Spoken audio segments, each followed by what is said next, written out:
If you were a Fujifilm fan before the world got obsessed with the X100, you already know this feeling. The 2000s were full of weird, brilliant, deeply memorable Fuji cameras, and some of them still hit harder emotionally than the cameras people buy today. Welcome back to AltBuzz Archives. Before we get into the video, go ahead and subscribe to the channel. Let's begin.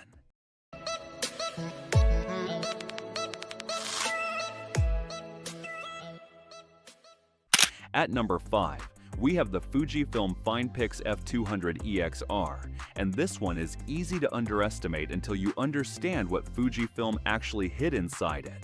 Picture this. You are at a backyard party in the afternoon. Harsh sun cutting down from directly above, deep shadows pooling under the trees, a white tablecloth sitting right in the middle of the frame that should by every right be completely blown out. And somehow, the F200EXR holds all of it. The shadows still have detail, the tablecloth still has texture, the faces in the middle are not washed out. That was not luck. That was the EXR sensor doing something that rivals simply were not doing in 2008. The EXR mode was not a marketing label slapped on a box to sound impressive. It physically rearranged how pixels were paired, prioritizing either resolution, dynamic range, or low light sensitivity depending on what the scene actually demanded. That kind of contextual intelligence in a shirt pocket compact was almost unheard of at the time. Most manufacturers were racing to stack more megapixels. Fujifilm was asking a completely different question, not how much can we capture, but how can we make what we capture actually feel right. The weakness was real. It was not fast. The buffer slowed you down, the autofocus hesitated at the wrong moments, and if you were chasing action, you learned patience whether you wanted to or not. It was a camera built for people who thought before they pressed the shutter. But here is the thing nobody talks about enough. Fujifilm was not trying to win a spec war with the F200EXR. They were trying to win a memory war, and that distinction tells you everything about what this brand was quietly becoming.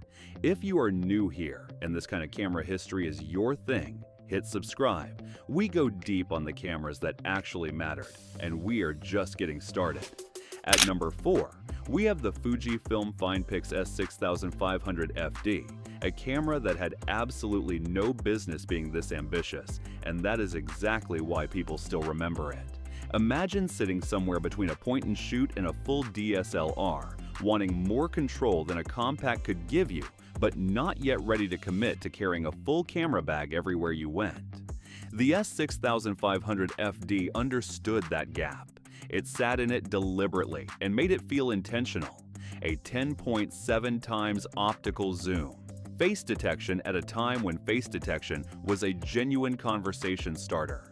And real manual controls, aperture, shutter speed, exposure compensation, wrapped in a body that looked slightly unusual and felt completely committed to what it was trying to be.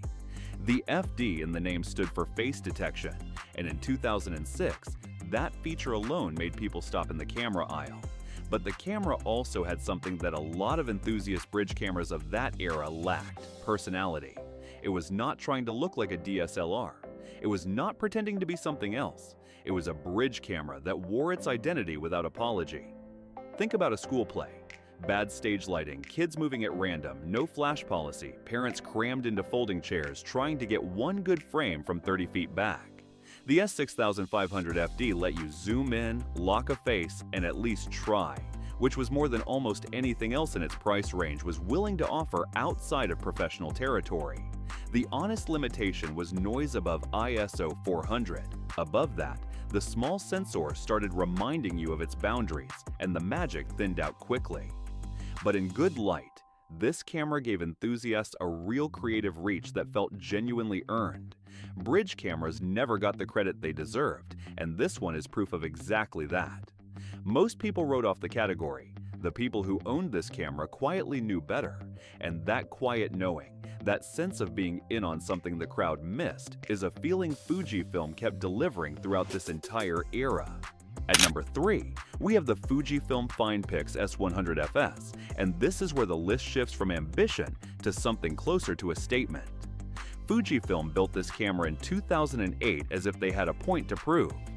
14.3 megapixels on a Super CCD, a 28 to 400 millimeter equivalent zoom range, and then the detail that separated this camera from every other all-in-one on the market, a real manual zoom ring. Not a motorized push-button lever, not a rocker switch that crept through focal lengths at its own pace. An actual ring you turned with your hand, with physical tactile resistance that gave you direct control over exactly where you were in the zoom range. That single design decision made photographers feel respected. It said, "We know who you are, and we built this for you." The S100FS was Fujifilm making the argument that serious photography did not require a full DSLR system.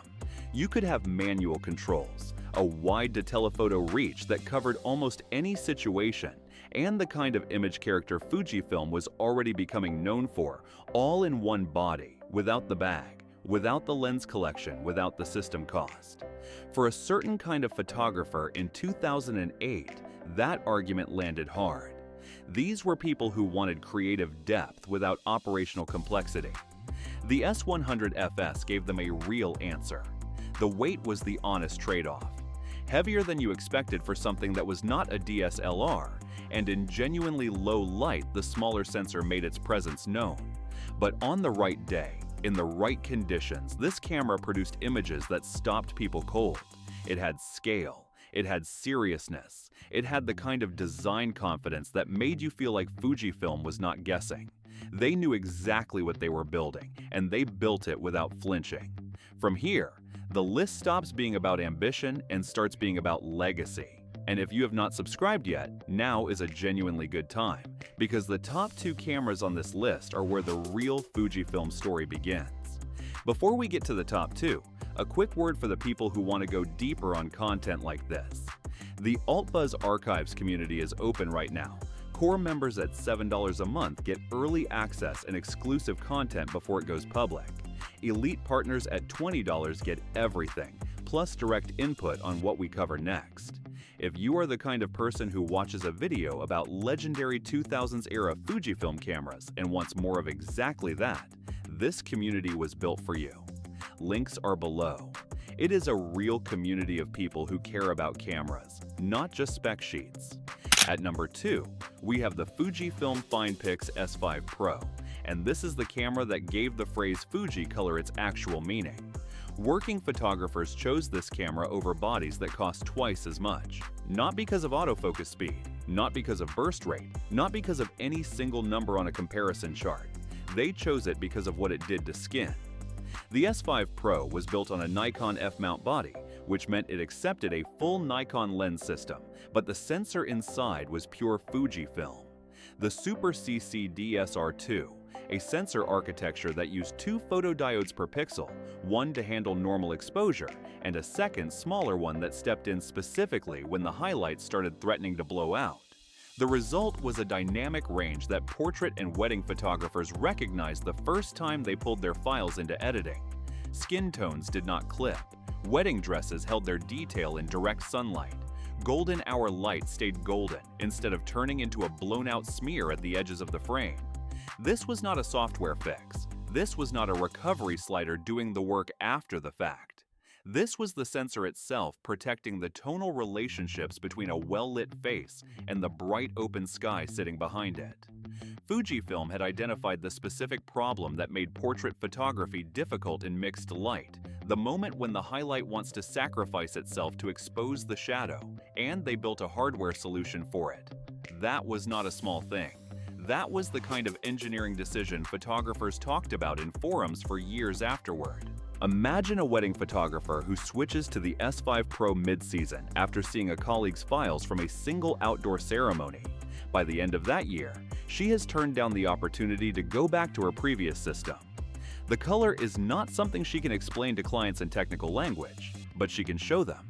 Side by side, shot for shot, the files speak for themselves, and clients stop asking questions. That story is not unique.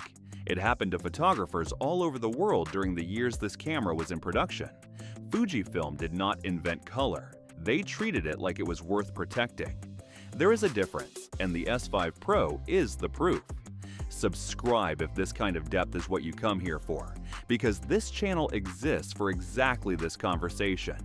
At number 1, We have the Fujifilm FinePix F31fd, the camera that humiliated everything around it in the dark and made photographers genuinely question what they thought they knew about compact cameras. ISO 3200 on a compact camera in 2006.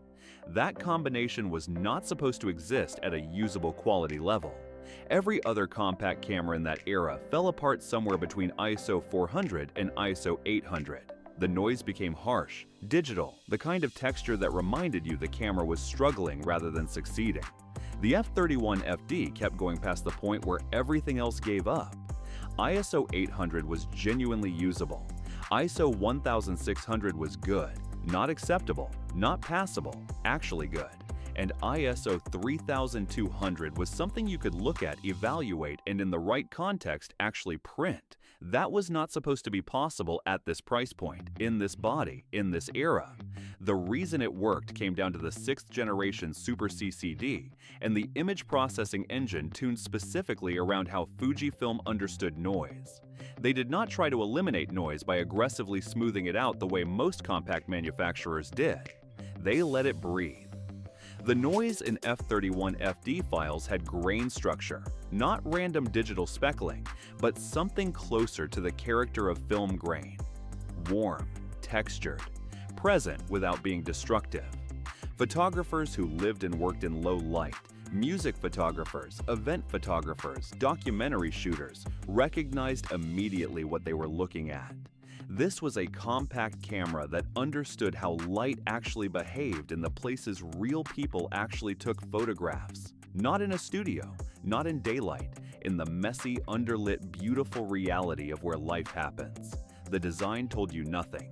Plain, understated, unremarkable in the hand of someone who did not know cameras. If you showed it to a stranger without context, they would assume it was an average pocket compact from a mid-range shelf. The magic was entirely invisible until the files came back. Picture a music photographer in a dark club. Stage lighting only, no flash policy posted at the door, a full camera bag sitting by the wall, fast glass, a body that costs 10 times as much. He pulls the F31fd out of his jacket pocket for one shot, looks at the screen, puts the DSLR away for the rest of the night. That story happened in variations all over the world, because the F31fd did not win on paper. It won in the moments cameras usually fail, not the specifications, not the design. The moment when a $200 camera made them feel like they could actually capture what they were seeing. That feeling is irreplaceable, and it is why this camera had to be #1. Fujifilm did not become interesting when the X100 arrived. The weirdness, the color, the refusal to chase specs at the expense of feeling. It was already there. The X100 just made the rest of the world finally look. Which pre-X100 Fujifilm camera do you still remember most, and which one do you wish you never sold? Drop it below. I read every single one. If this video brought something back for you, support the channel with super thanks. Anything from $2 to $100 keeps this kind of content alive. And if cameras worth remembering are your thing, subscribe to AltBuzz Archives. We are not stopping anytime soon. Some cameras become history, some become memory. The best ones become both, and you never quite stop missing them.